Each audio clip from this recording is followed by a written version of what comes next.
buenas tardes. ¿Cómo están? Muy bien. Vamos a dar inicio a este tiempo de la predicación de la palabra, recordando algo que vivimos hace mucho tiempo. Algún día mi mamá encontró en un rincón de la casa una cáscara de banano. Detrás había como una especie de cómoda, ¿sí? Y detrás alguien de los tres, nosotros somos tres hermanos, uno de los tres había botado la cáscara de banano por ahí por detrás, le dio un poquito de pereza llevarla hasta la basura y la botó por detrás de la no estoy diciendo, yo todavía no estoy dando culpables, ¿listo? Estoy hablando de la situación como tal. Entonces, doña Amparo, mi mamá se llama Amparo, ¿sí? Y nos llamó a los tres, nos paró y dijo, bueno, necesito que, y nos puso así en filaditos, ¿sí? El uno, así, como si estuviéramos frente a un pelotón de fusilamiento. Y nos dijo, necesito que me digan quién fue el que botó la cáscara de banano atrás. Silencio total, ¿sí? Los tres, que somos muy, digamos, somos contemporáneos, mi hermana mayor tiene 45 años, mi hermana la de en medio va a cumplir 44 y yo tengo 42. Estamos ahí todos cerquita, entre un año y medio entre cada uno, ¿cierto? Eso es como la distancia que tenemos. Entonces, los tres ahí, silencio total, nadie quiso decir absolutamente nada. Obviamente el culpable estaba dentro de los tres, ¿cierto? Mamá insistió, necesito que me digan quién fue la persona que botó la cáscara. Silencio total, nadie quiso decir absolutamente nada. Mi mamá era una mujer que amaba la justicia, ¿cierto? Y tenía la capacidad de ejecutarla, ¿cierto? Pero hizo una promesa de indulto al que confesara en ese momento. Entonces dijo, bueno, voy a invitarlos a que por favor sean honestos y me confiesen quién es. Si me confiesan, el que confiese quién fue, lo voy a perdonar, lo voy a indultar. Entonces mi hermana, la mayor, que no había sido la que había botado la cáscara de banano, dijo, pues si nos van a indultar, yo me echo la culpa y listo. Y mi hermana confesó el pecado que no había cometido. Dijo, mamá, fui yo. Y de manera inmediata, ipso facto, lleve lo suyo, lleve su pela. Ese día comprendí dos cosas. Lo primero es que la justicia terrenal es sumamente limitada. Dije, no, la justicia es muy difícil en medio de este mundo en el que nosotros vivimos. Y lo segundo es que uno no puede asumir las cosas que uno no ha hecho. Eso fue lo otro que yo aprendí ese día. Ambas realidades se me quedaron en la mente desde hace ya muchísimos años. Vivimos en un mundo que está marcado por la maldad.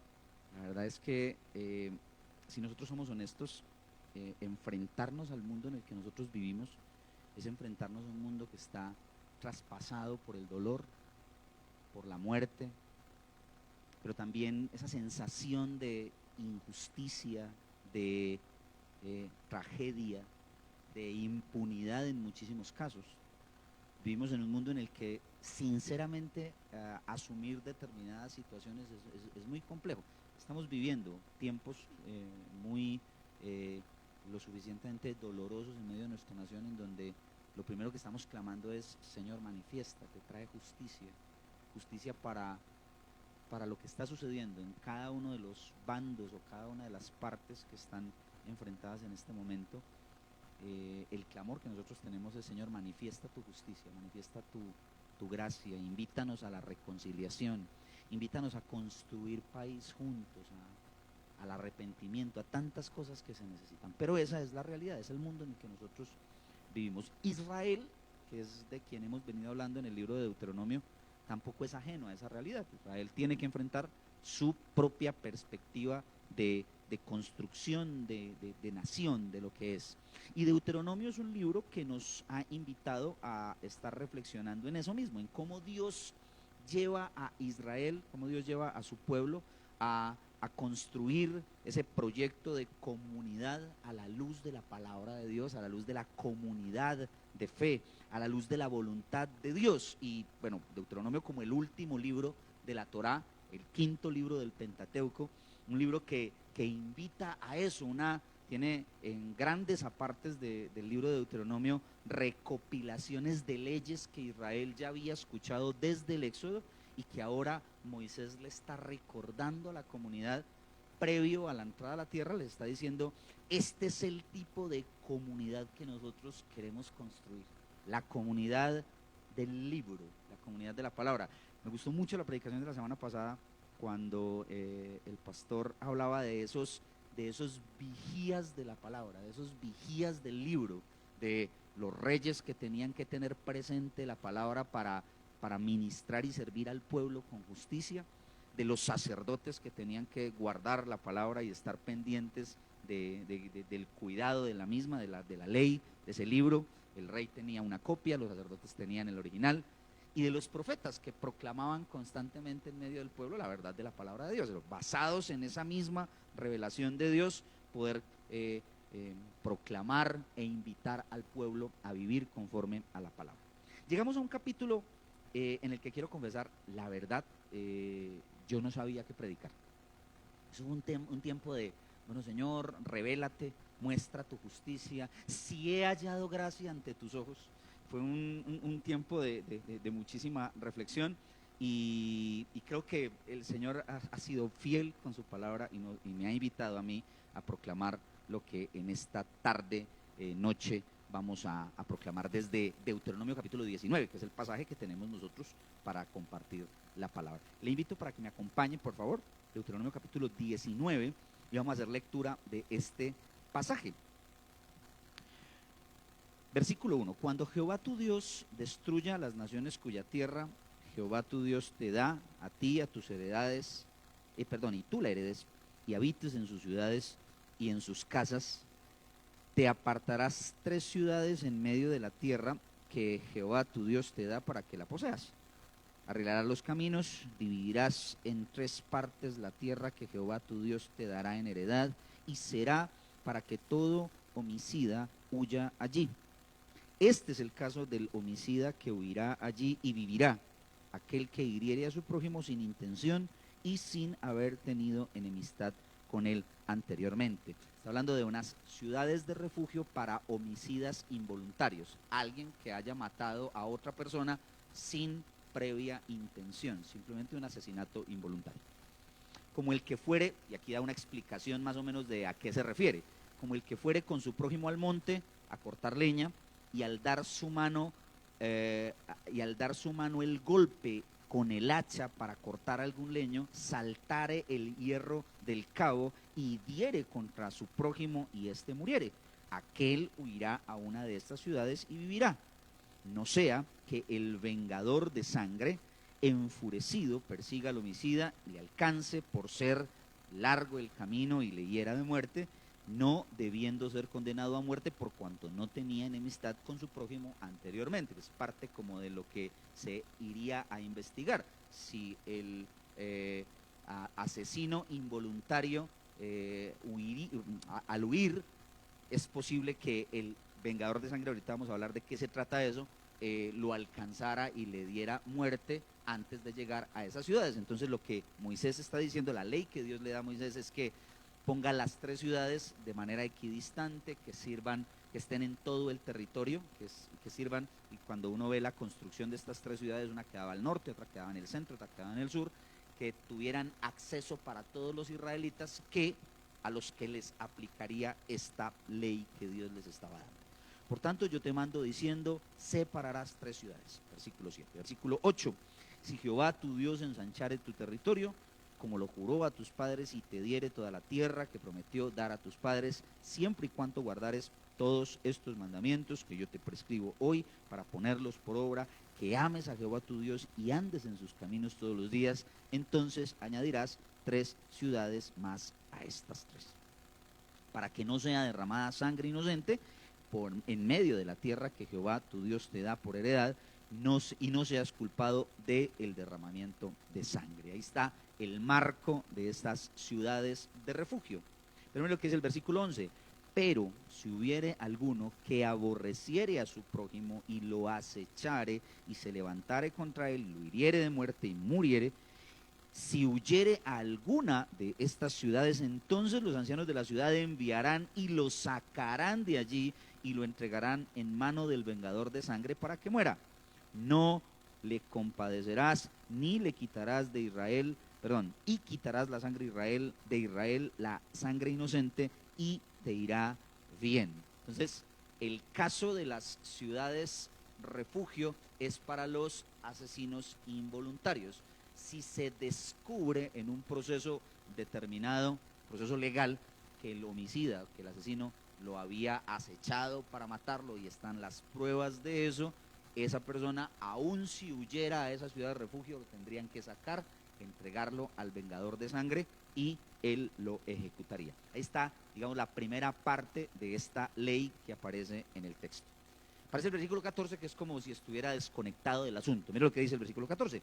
En la heredad que poseas en la tierra que Jehová tu Dios te da, no reducirás los límites de la propiedad de tu prójimo que fijaron los antiguos. Aquí ya no está hablando de homicidio, sino de propiedad privada, y específicamente de la tierra. No robarle tierra al hermano, literalmente es lo que está mandando el versículo 14. No hay ningún tipo de explicación extra, sino simplemente la ley. Versículo 15, aquí cambia el tema nuevamente, pero ya se centra en otro asunto, el tema de los testigos. No se tomará en cuenta a un solo testigo contra ninguno en cualquier delito ni en cualquier pecado en relación con cualquier ofensa cometida. Solo por el testimonio de 2 o 3 testigos se mantendrá la acusación. Está hablando es la necesidad de que en un juicio contra determinado delito o pecado se necesitan por lo menos 2 o 3 testigos para que se avale en el testimonio, en el juicio, y se pueda comprobar que es cierto lo que se está diciendo. Pero esta ley no se queda ahí, esta ley tiene un avance. Mira lo que dice en el versículo 16. Cuando se levantare testigo falso contra alguno para testificar contra él, entonces los 2 litigantes se presentarán delante de Jehová, delante de los sacerdotes y de los jueces que hubiere en aquellos días. Y los jueces inquirirán bien, investigarán, y si aquel testigo resultare falso y hubiere acusado falsamente a su hermano, entonces haréis a él como él pensó hacer a su hermano, y quitarás el mal de en medio de ti. Entonces la ley se amplía para tratar el tema de los falsos testigos. Si un testigo falso se levanta contra un hermano y en la investigación eso se reconoce, entonces de esa misma acusación él será culpable y recibirá el castigo que buscaba hacerle a su hermano. Los que quedaren oirán y temerán, no volverán a hacer más una maldad semejante en medio de ti. Versículo 21. Y no le compadecerás vida por vida, ojo por ojo, diente por diente, mano por mano, pie por pie. Lo que conocemos nosotros como la famosa ley del talión. Ahí tenemos el pasaje que nos invita hoy a la reflexión de la Escritura. Deuteronomio capítulo 19 es un texto que nos presenta fundamentalmente 3 leyes específicas y queremos observarlas aquí. El capítulo presenta estas 3 leyes. Primero, la ley de las ciudades refugio y el homicidio. Ahorita vamos a mirar un poquito de qué se trata la cosa. La ley de los límites de la propiedad privada y la ley de los falsos testigos o contra los falsos testigos. Un llamado a que dentro del debido proceso haya por lo menos 2 o 3 testigos, pero esta ley principalmente está enfocada en el tema de aquellos que se levantan para testificar falsamente. Esos son los parámetros en los que se encuentran las leyes de este capítulo. Todas estas leyes lo que buscaban en algún sentido era la protección de la sociedad israelita. Lo que hay de fondo en cada una de estas leyes es brindarle protección a las personas de la tierra. reconocer el valor sagrado de la vida y a la vez reconocer el valor del respeto por la propiedad privada. También está dentro del marco de la ley. Asegurar juicios justos y penas equivalentes a la falta. Digamos que estas tres leyes que están relacionadas con la convivencia, que están relacionadas con el caminar diario como comunidad de fe, buscaban por lo menos esos asuntos. Las ciudades refugio estaban precisamente Dios había llamado a Israel a construir estas ciudades refugio con el propósito específico de guardar a aquellos que de manera involuntaria cometían un homicidio. Es decir, para que no hubiese una ejecución injusta, puesto que el homicida no había tenido la intención de quitarle la vida a su hermano. Lo que se buscaba era que en estas ciudades refugio hubiera un resguardo, una protección de la vida, de la sangre inocente. Desde el inicio de la ley, uno de los parámetros específicos con relación al homicidio era: si tú matas a tu hermano, si tú has derramado sangre de tu hermano, la tierra sobre la que se derramó la sangre de tu hermano es una tierra que entra en maldición. Para cortar esa maldición se debe matar al asesino. Eso formaba parte del desarrollo de la ley de Dios. Entonces, Deuteronomio 19 es una invitación, es un llamado de parte de Dios a su pueblo para que reconozcan el valor de la dignidad humana, para que entiendan quiénes son aquellos que están alrededor, la dignidad del otro como imagen de Dios. Y eso ya lo hemos desarrollado en muchos otros momentos. Acá, en este pasaje, hay un eco al decálogo. Trata de llevarnos a observar los versículos 17, 19 y 20 del capítulo 5 del libro de Deuteronomio, en donde se dice no matarás, en donde se dice no robarás y en donde se dice no darás falso testimonio. ¿Recuerdan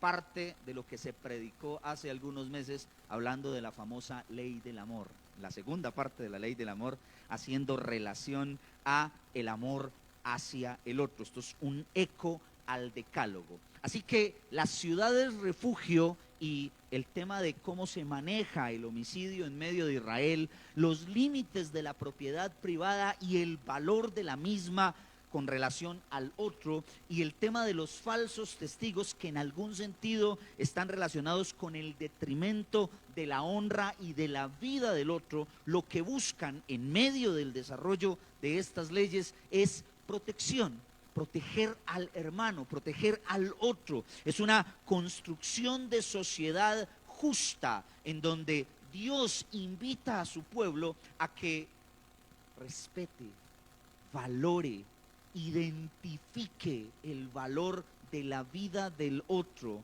de la honra del otro, de la propiedad del otro, como parte de la bendición que Él les ha dado en medio de la tierra. Aquí hay algunos elementos que son muy importantes definir en el desarrollo del entendimiento de este pasaje.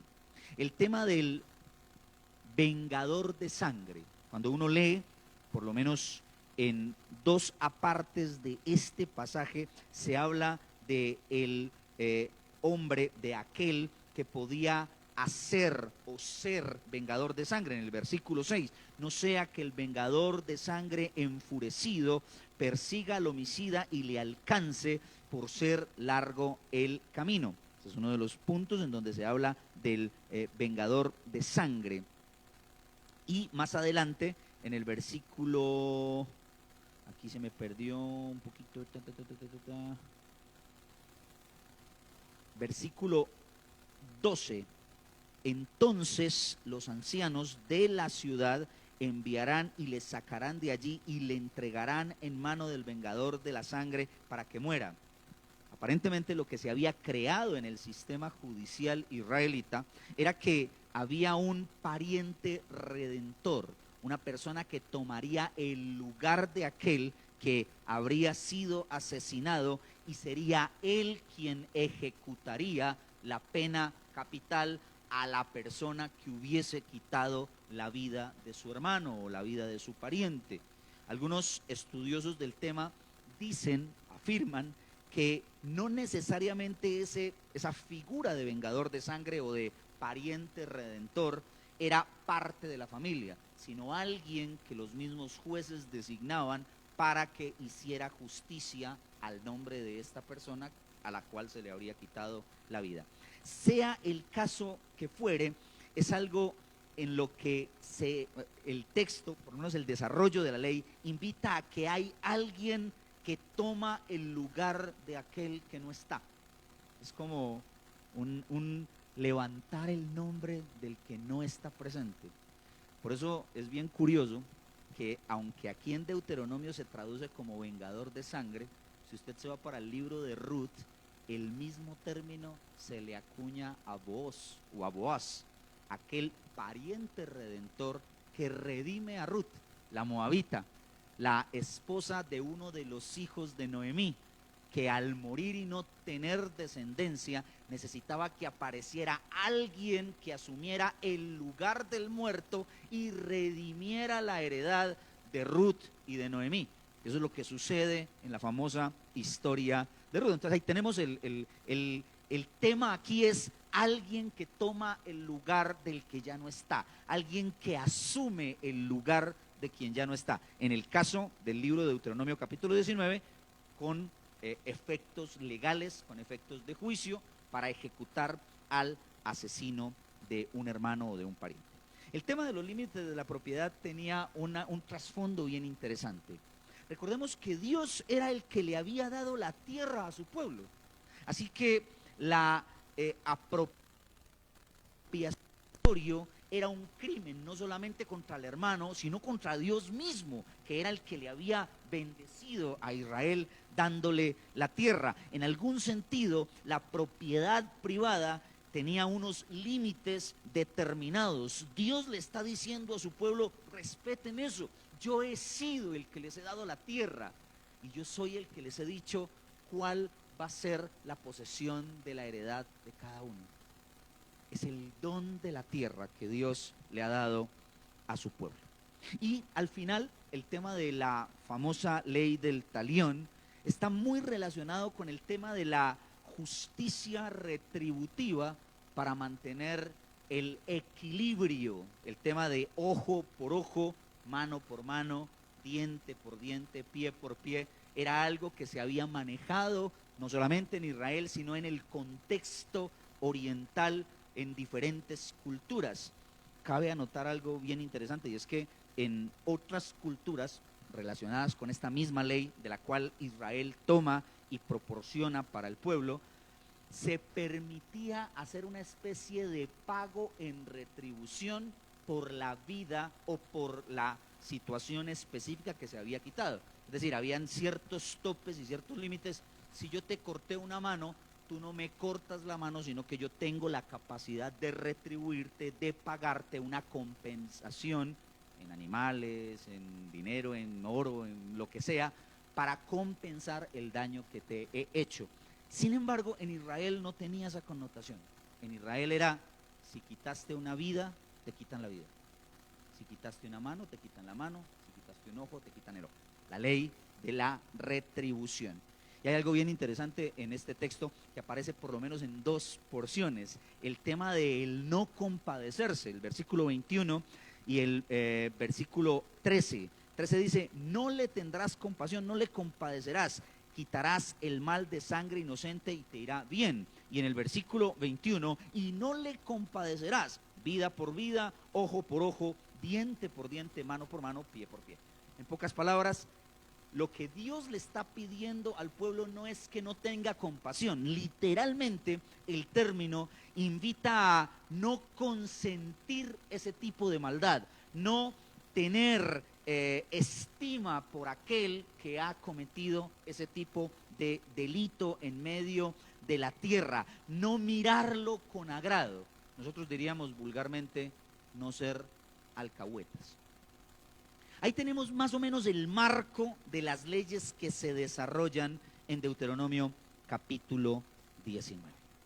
Recordemos, el proyecto que Dios tiene es la construcción de una comunidad que gire en torno a su voluntad, que entienda el valor de los mandamientos de Dios, para que en medio de eso el pueblo se identifique con su Dios, conozca a su Dios, ame a su Dios. Ese es el desarrollo del libro de Deuteronomio.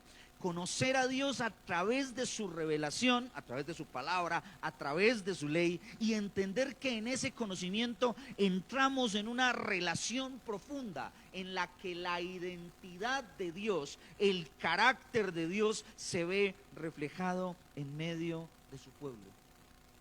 Las leyes, por más extrañas que suenen para nosotros un poco más de 3000 años después, no son mandamientos que deben ser obedecidos porque sí.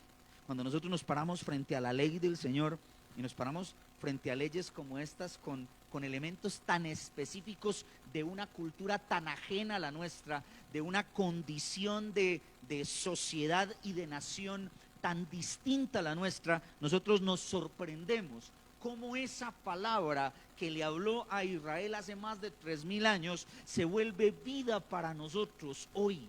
¿Cómo podemos traer al presente y entender lo profundo de esta palabra, de estas leyes para nosotros? Pues bien, nosotros lo primero que tenemos que entender es el propósito que Dios mismo le había dado a sus mandamientos.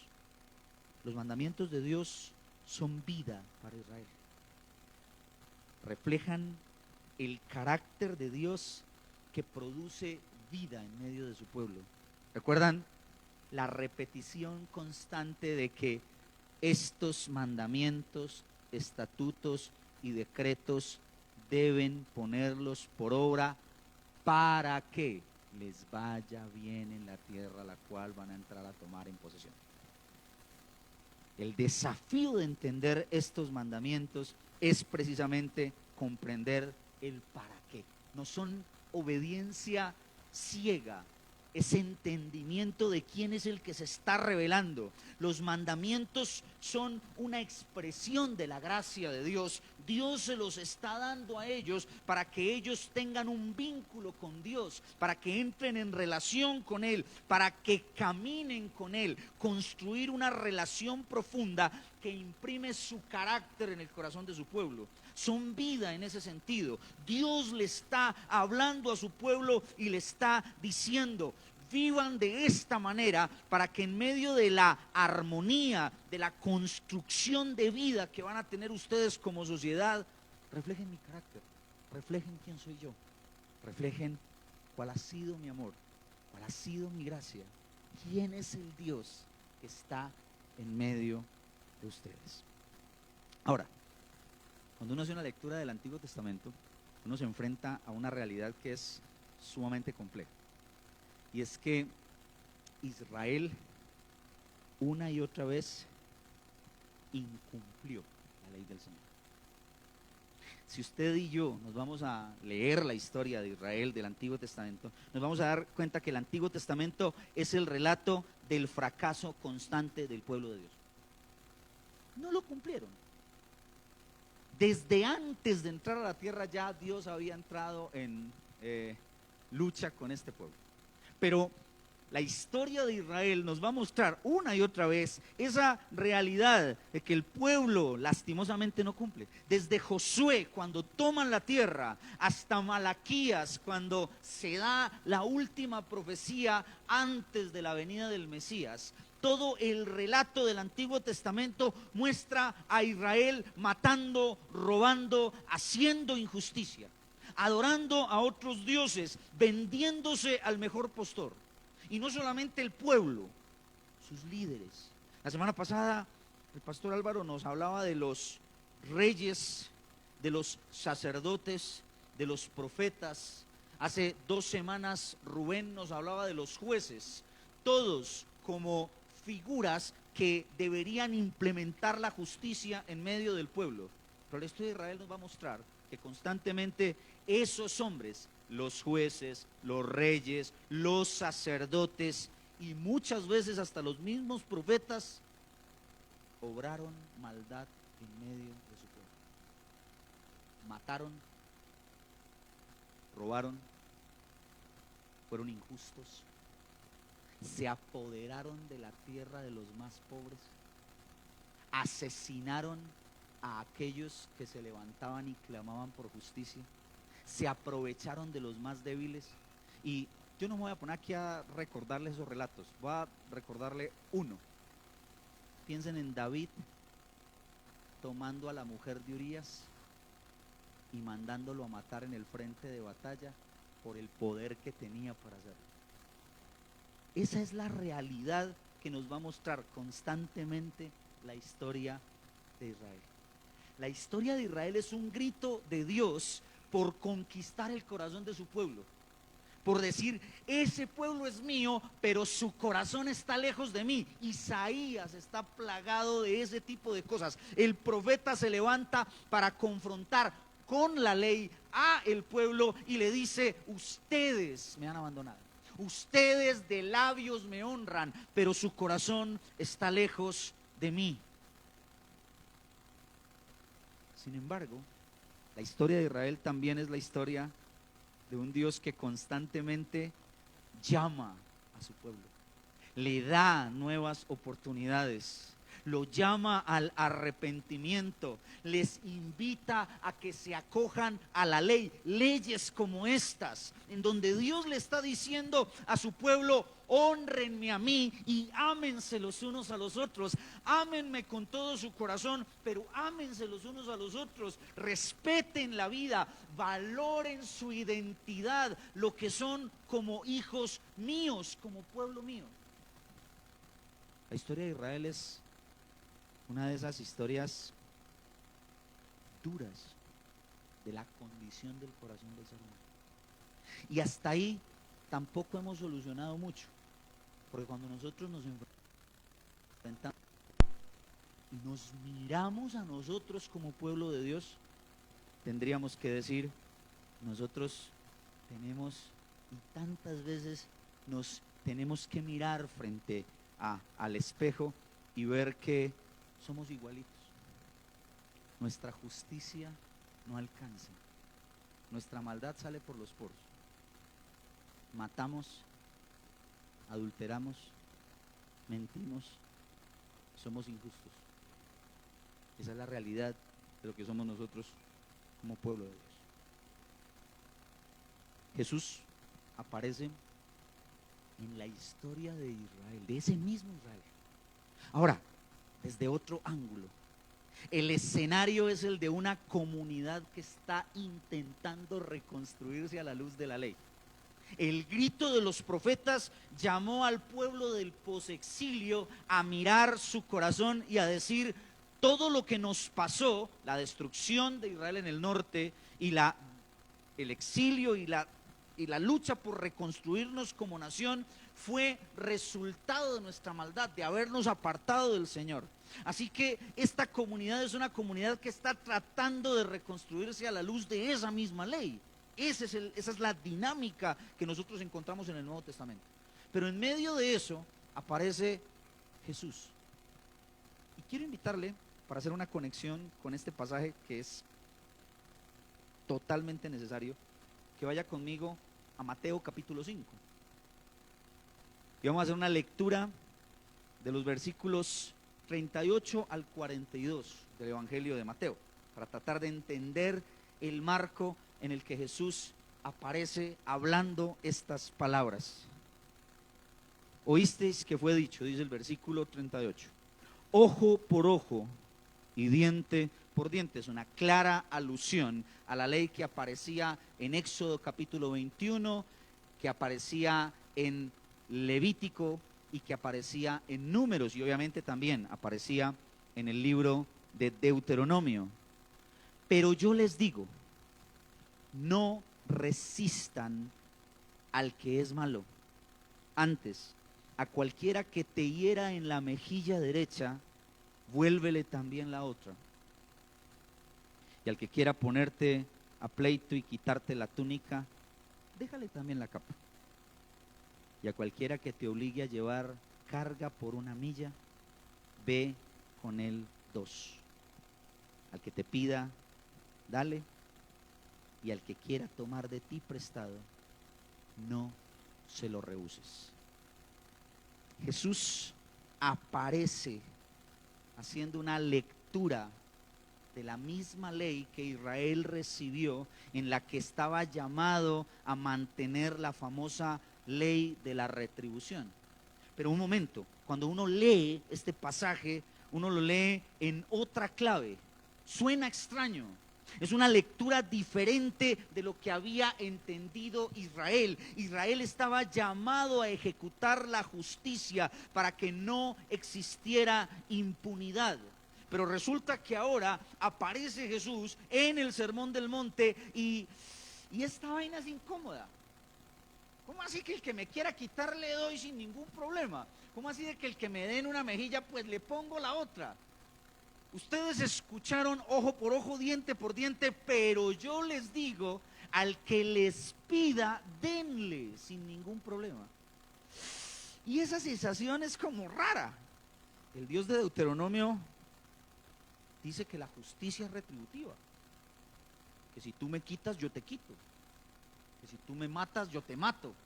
Bueno, si me mataste no te puedo matar, otro te va a matar. Yo era para ver qué tan despiertos estaban, ¿cierto? Sí, sí. Sí, le pegó un sustico. Lo mató del susto. Ley de retribución. Pero cuando vamos a esa ley, nos damos cuenta que esa ley marca parámetros claros para que se haga una justicia contra el que es culpable. Si es culpable y se halla culpable, si los testigos son veraces y es culpable, hay que ejecutarlo. Lo mismo que hizo se le debe reproducir a esa persona. Pero también esa justicia de Deuteronomio era una justicia que guardaba al inocente. Si hay un homicidio involuntario, hay que buscar un lugar en donde él se pueda refugiar para que no se ejecute de esa manera. Pero también es una justicia que cae sobre el doliente, sobre la familia que ha tenido la pérdida, esto del famoso vengador de sangre. Así que la ley del Antiguo Testamento era una ley buena, proveía justicia. Es lo que nos están marcando el capítulo 19. Hay un marco legal en el que la justicia aparece, pero no solamente como un elemento filosófico. La justicia desde la realidad de la vida, desde la construcción de la vida, desde la armonía de lo que somos como comunidad, como sociedad. El problema con la ley en Deuteronomio y con la ley del Antiguo Testamento es que ¿quién la cumplía a cabalidad? ¿Quién podía no traspasarla? ¿Quién podría pararse y decir, yo no soy culpable de ningún delito referente a la ley? Cuando uno lee Santiago en el capítulo 1, perdón, en el capítulo 2, no sé, versículos 8 al 11, Santiago hace una aclaración. Es que si violamos un solo mandamiento, ya los hemos violado todos. La referencia es que la ley tiene esa implicación.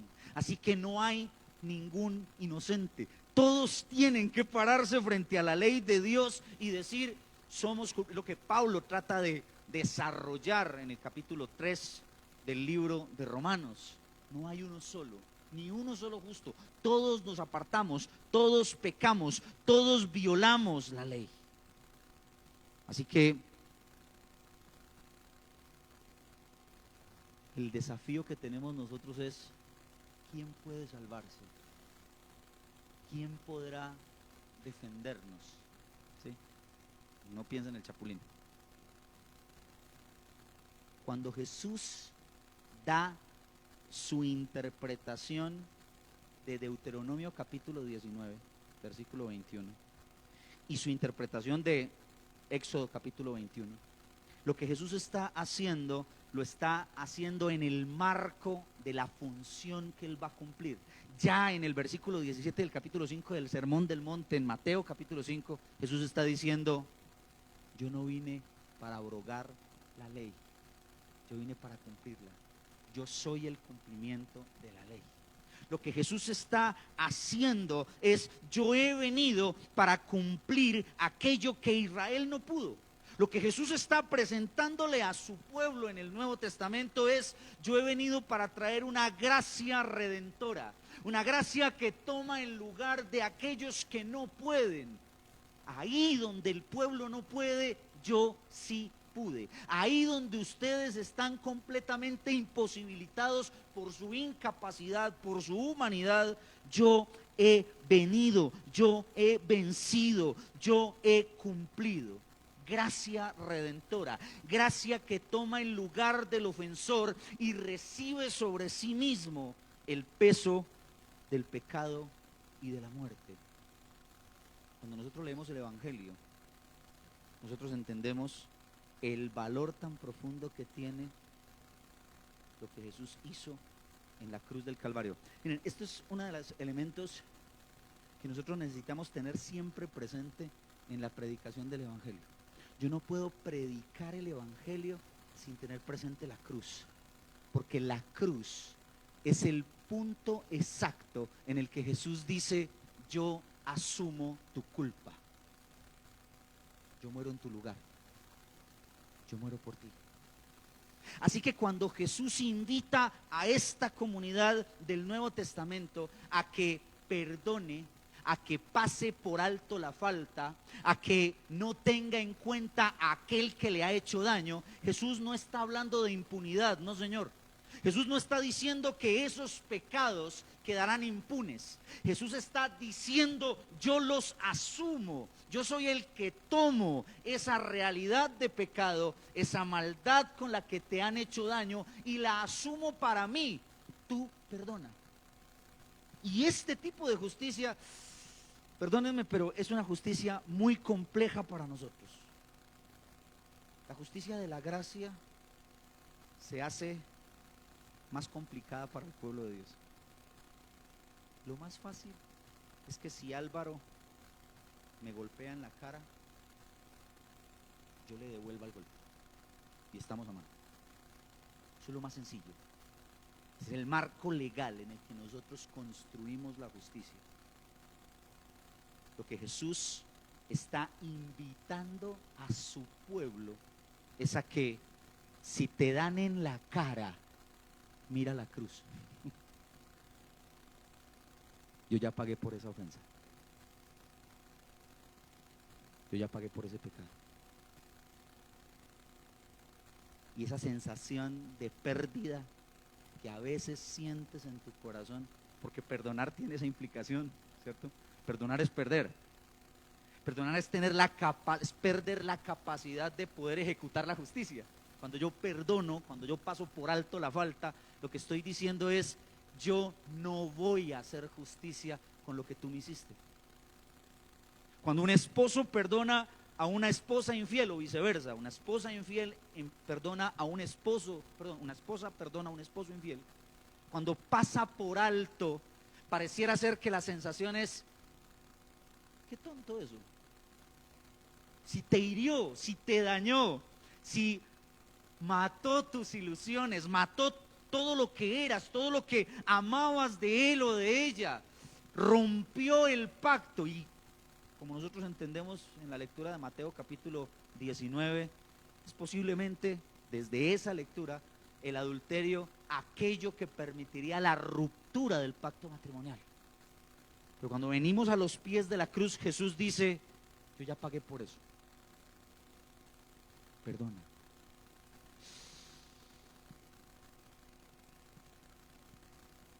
Yo quisiera sacar unos cuantos ojos, y yo quisiera dar unos cuantos insultos, y en el fondo de mi corazón yo quisiera ejecutar muchas veces la justicia desde mi perspectiva.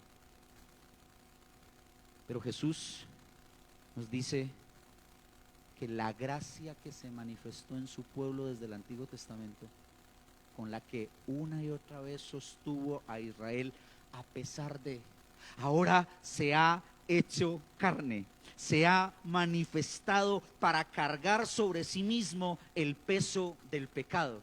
La gracia que se manifestó en Israel al guiarlo por el desierto, al llevarlo a pesar de su maldad, ahora se estaba presentando en carne y hueso y le estaba diciendo a su pueblo: perdonen.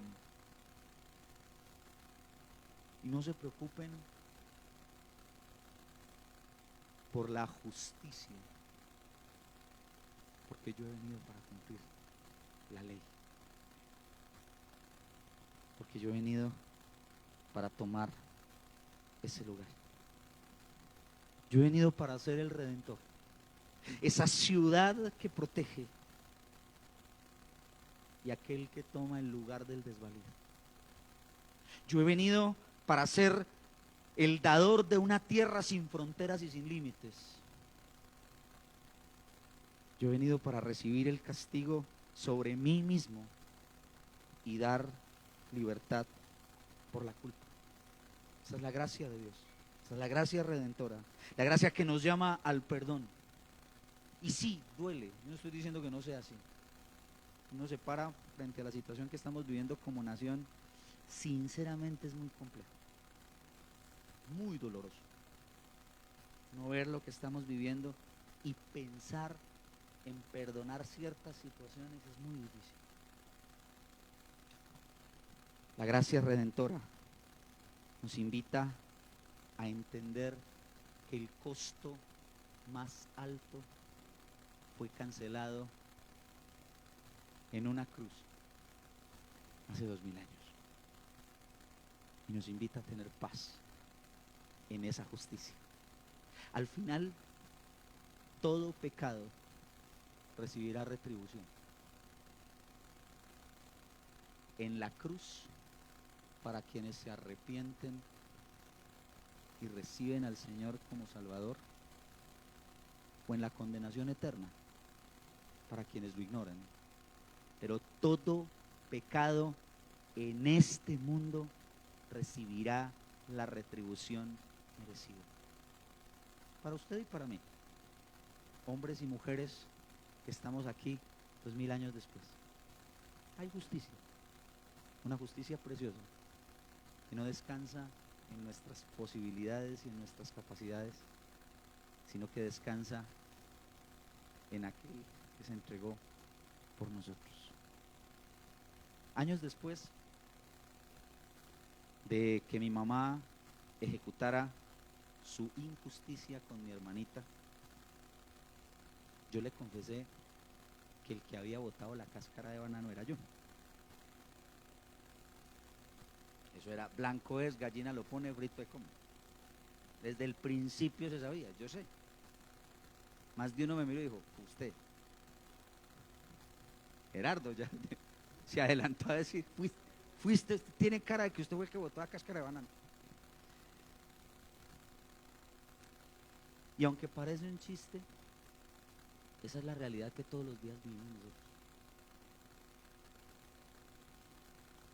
Enfrentarnos a perdonar y sanar aquellas heridas que nos han ocasionado, pensando que hay una justicia perfecta, que la ejecutó aquel Redentor que tomó nuestro lugar y nos sanó y nos salvó. El marco de una gracia que redime eternamente. Le invito para que cierre sus ojos por un momento.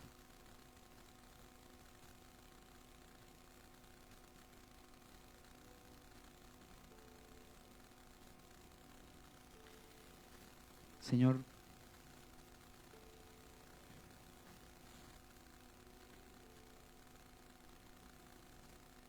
nos presentamos delante de ti.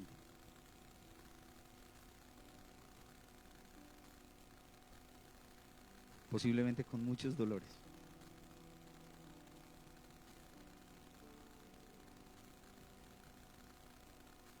posiblemente con heridas imperdonables por nuestra capacidad humana.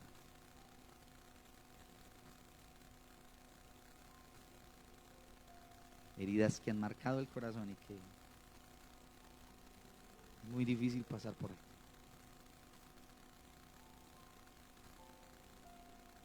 Quienes estamos aquí presentes hemos vivido situaciones difíciles.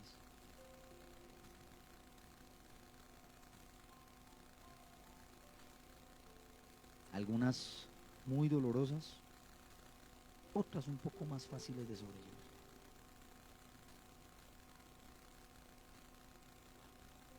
Y cuando nos paramos frente a la justicia tuya, esa manera tan profunda en la que nos invitas a mirarte a ti como Dios, nos damos cuenta que no hay manera, Señor, de alcanzar tu justicia. No es nuestra fuerza, no es nuestro poder.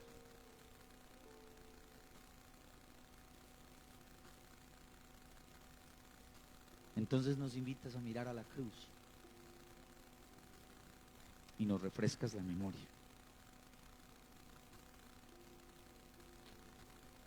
Nos recuerdas que tú tomaste nuestro lugar.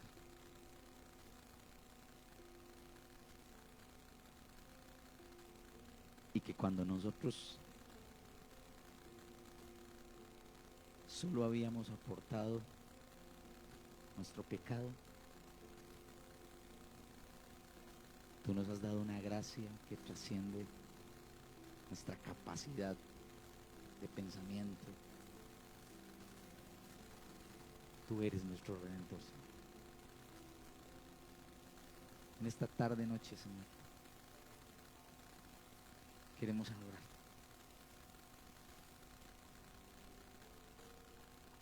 Porque para nosotros es mucho más fácil, sería mucho más fácil, una justicia retributiva al instante.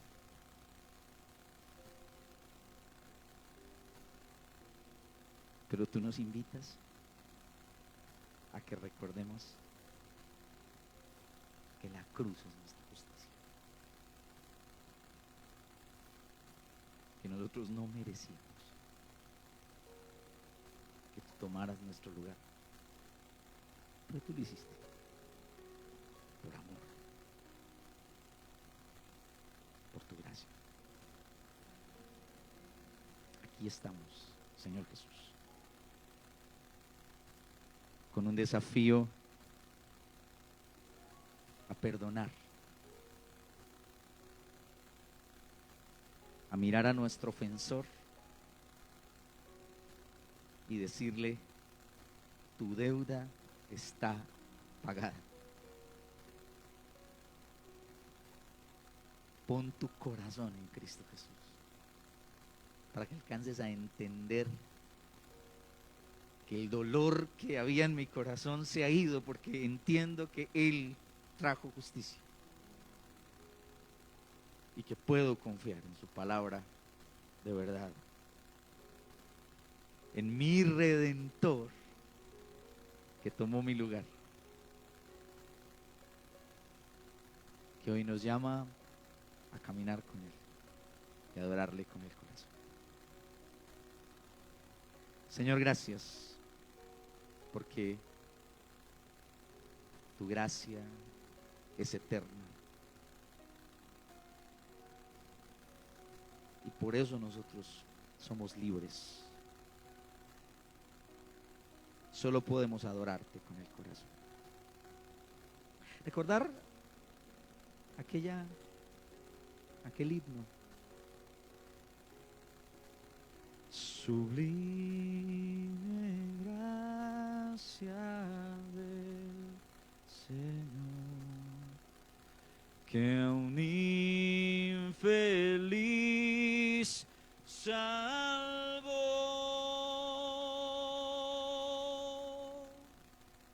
Fui ciego, mas hoy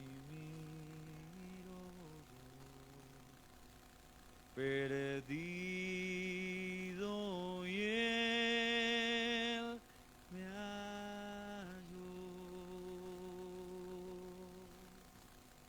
Su gracia me enseñó a temer, mis dudas ahuyentó.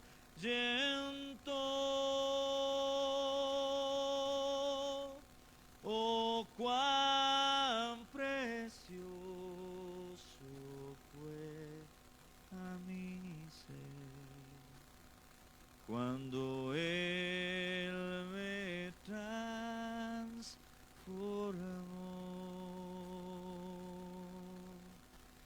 en los peligros y aflicción que yo he tenido aquí. Su gracia siempre me guió y me guiará feliz.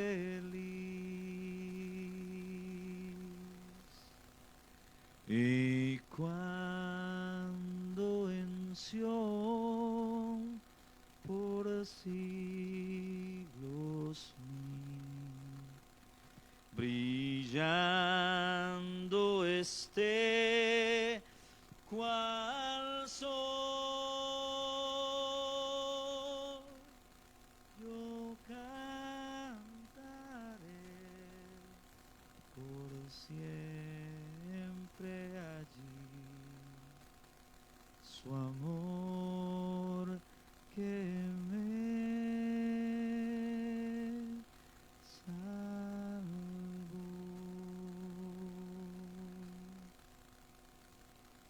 Cuando estemos en Sión, será precisamente porque estemos en la eternidad contigo, Señor. Por eso, con ese mismo anhelo en el que lo cantamos, repetimos el clamor de tu pueblo, Señor, reconociendo que tú eres nuestro Dios y el anhelo de nuestro corazón es que tú te manifiestes una vez más en medio de tu iglesia. Así que repetimos con todo nuestro corazón al unísono: Maranata. Que el Señor los bendiga.